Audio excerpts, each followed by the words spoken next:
And with the Karen Reed trial coming to a close and the civil trial pending, we covered a lot of that here on the channel. We're actually going to now find out who the jury foreman was from the Karen Reed trial. And we're going to get some more details and information from him about what actually went down, what he was seeing. And then he's going to double down on putting pressure on the Commonwealth to go after the real killer and the real murderer of John O'Keefe. Check this out.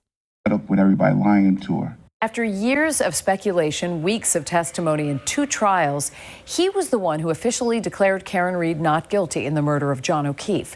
The jury foreman is opening up now about reaching a verdict and the critical piece of evidence that swayed the jury. Brandon Truitt reports. Speaking to a room full of criminal justice students, Charlie DeLoach made the case that the justice system is flawed, sharing his up-close and personal experience with one of the biggest trials in the country. What say, is the defendant at the bar not guilty or guilty?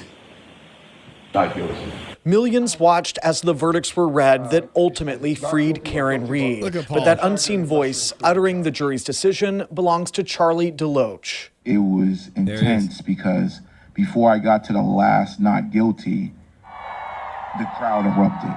It was already cheering like it was a basketball stadium outside. Speaking to a room of criminal justice students at Fisher College on Thursday, DeLoach says despite 31 days of testimony and hundreds of pieces of evidence, his mind was made up early. I didn't take one note. I didn't have to after the first witness. It was just like, oh, okay. I see where this is going. DeLoach believes there was some kind of cover-up. He takes issue with investigators never entering the Canton home and thinks overall the testimony was weak, except that of John O'Keefe's mother.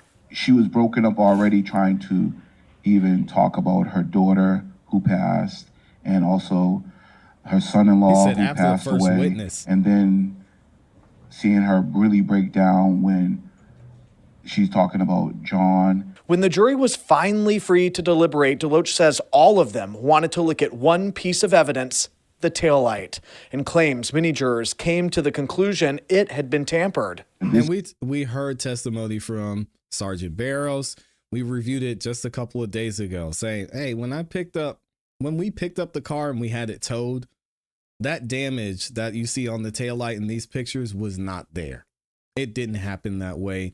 Something happened between when the car was towed and when the car was photographed in the Sally port. So he said, I don't know what happened, but I know it didn't look like that.